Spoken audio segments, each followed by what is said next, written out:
Chief Obi was the kind of man everyone respected. He didn't talk much, but when he did, everyone listened. Years ago, he was the quiet boy fixing phones and computers in his uncle's roadside workshop. People laughed at him then. Now, he is a tech giant.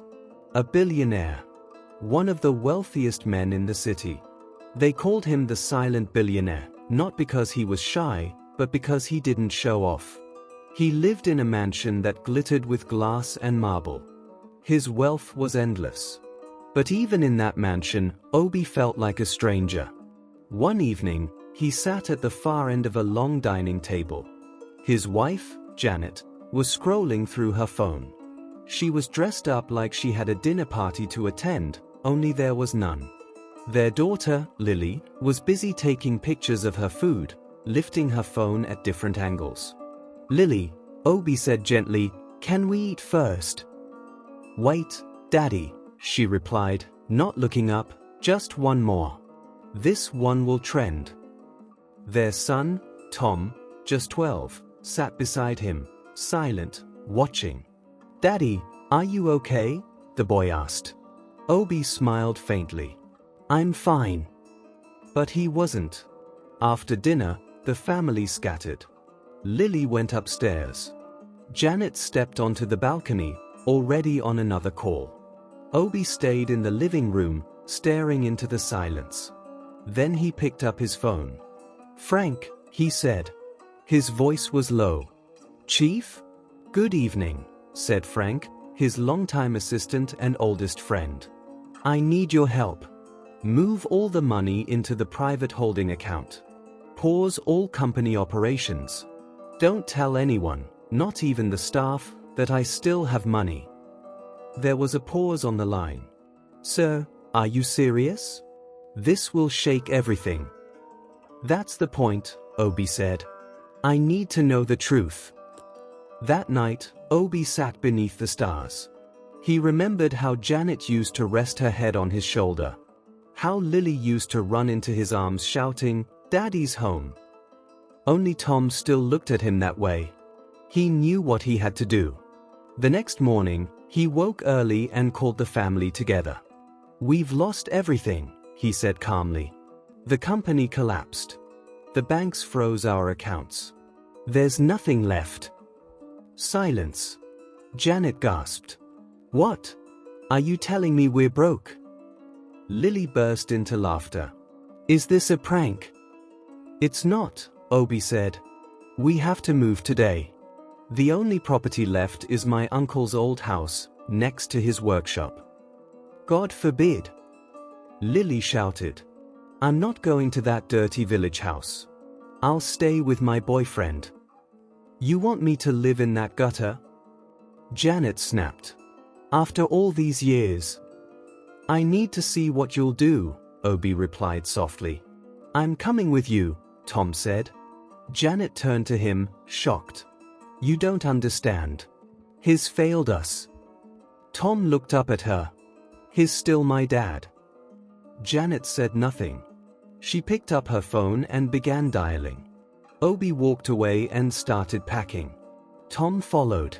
By noon, their bags were packed. No maids helped. No driver arrived.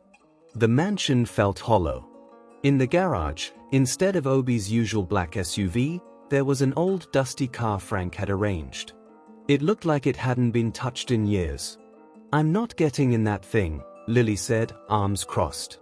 Janet sighed but climbed into the front. Tom got in beside his father. Obi looked once more at the mansion. Then he turned the key and drove away without a word. The journey was long. The road was bumpy and dusty. "This seat is too hard," Janet complained. "This car is hot," Lily groaned. Tom looked out the window, his face calm. When they finally arrived, the compound was small. A single brown building with a rusted roof stood beside a shed full of old tools and broken cars. "Is this a joke?" Janet asked, stepping out. Lily opened the door slowly and covered her nose. "Ooh, what is that smell?" "This was my uncle's house," Obi said. "We'll manage." Manage? Janet snapped. You've lost your mind. I should have stayed with my boyfriend, Lily muttered. Tom helped Obi carry the bags. The door creaked loudly as they stepped in. Inside were 2 plastic chairs, an old wooden table, and thick cobwebs in every corner. Janet stood at the doorway. You better find somewhere else for me. I'm not entering that nonsense. We have no choice, Obi replied. You've destroyed everything, she said. I tried to save it, he said quietly. Well, you failed. Lily sat on a stool outside, angrily typing on her phone. Tom brought in the bags one by one. I used to visit here during holidays, he said. It's not that bad. Obi smiled and patted his shoulder. That evening, Obi tried boiling water with firewood. It had been years. His hands shook. The fire wouldn't catch. Smoke stung his eyes. Tom knelt beside him and started arranging the sticks. Blow gently, he said. Obi watched as the flame came alive. I remember watching boys here do this, he whispered. Tom looked at him. You're doing great, Daddy. And for the first time in a long time, Obi felt seen, not as a billionaire, but as a father. That night, sleep didn't come easily. The mattress was hard, mosquitoes buzzed, and the room smelled of damp walls. Janet stayed in one corner, silent. Lily eventually came inside and plugged in her phone.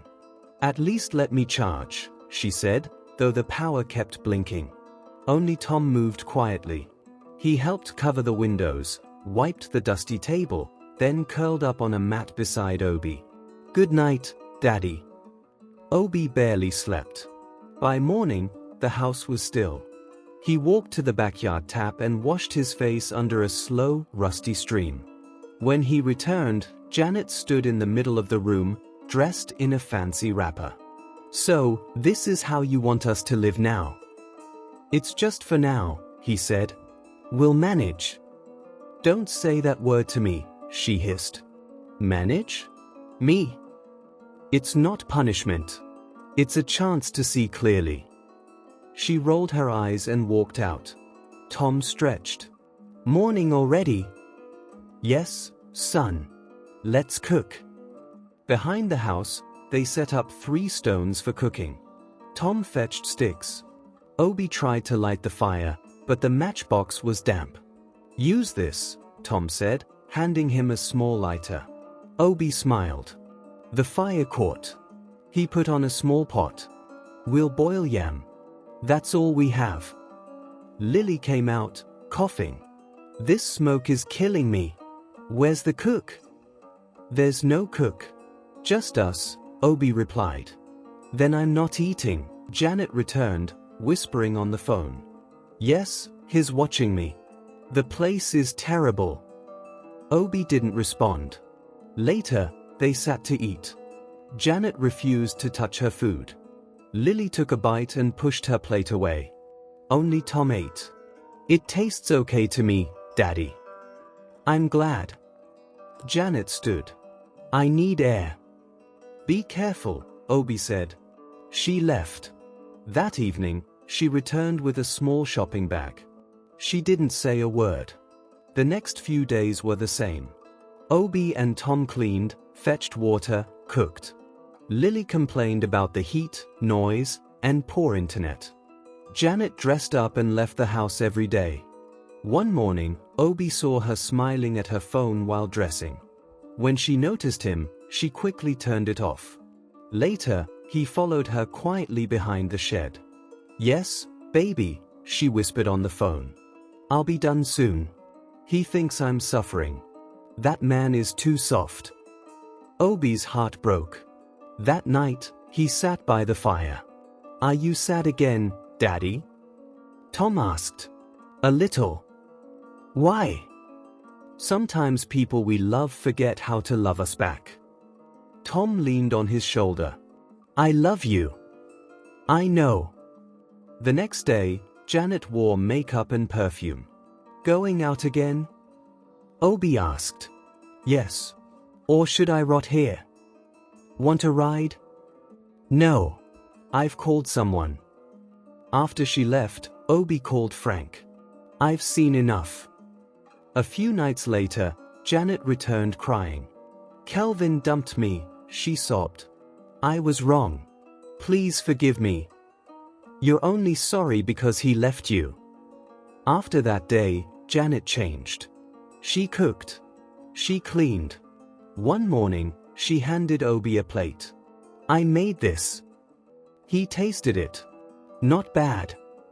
I used to cook before the staff came. The money made me lazy. Obi said nothing. I want to change. Not for money, for us. He looked at her. We'll see. That night, he called Frank again. Come tomorrow morning. Quietly. At dawn, a black SUV entered the compound. Frank stepped out in a suit. Janet dropped the broom. What's going on? Obi emerged. We're leaving. You lied? I tested you. And you failed. Tears rolled down her cheeks. I didn't know. I was scared.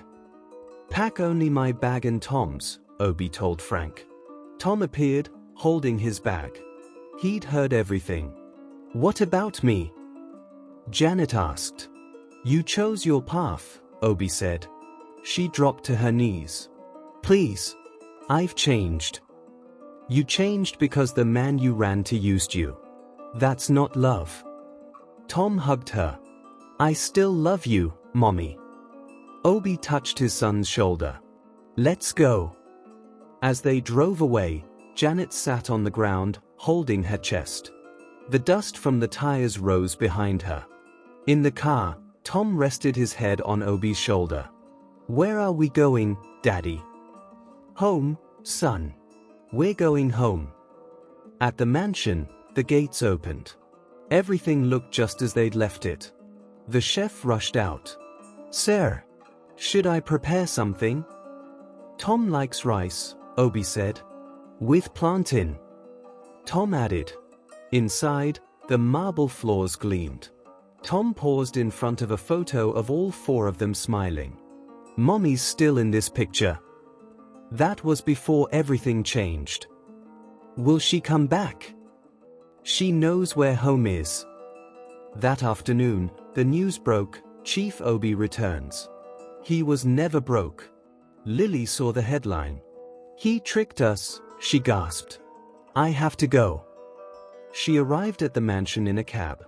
Daddy, she called, running in. I missed you. Obi looked at her. I didn't mean to leave, she said. I thought we were poor. Please. You said we weren't family anymore. I didn't mean it. Tom looked at her. You didn't even say goodbye. Obi stood. You're welcome back. But not everything is the same. I'll prove I've changed. That night, Obi heard a car. He walked out and saw Janet. No makeup. Simple clothes. A small bag. I know I don't deserve to be here. But I had to see you. And Tom. He's sleeping. She paused. Everything I chased was fake. What we had was real. She knelt. Let me be near. Even from afar. Obi looked at her for a long moment. Then helped her up. You can stay in the guest room. But things won't go back to how they were. Thank you. Later, Obi stood in Tom's room, watching him sleep. You never left me, he whispered. The next morning, Tom saw his mom in the kitchen. Mommy. She smiled. He ran to her and hugged her. Lily watched silently from the stairs, wiping her tears. Later that day, Obi stood before the press. I didn't disappear, he said. I stepped back to find the truth, not about my business, but my family. I wanted to know who'd love me when I had nothing. Now I know. That evening, Tom looked up. Are you happy now, Daddy? Obi smiled. I'm still hurt. But I'm proud. I'm proud of you too. Obi hugged him tight. His eyes closed.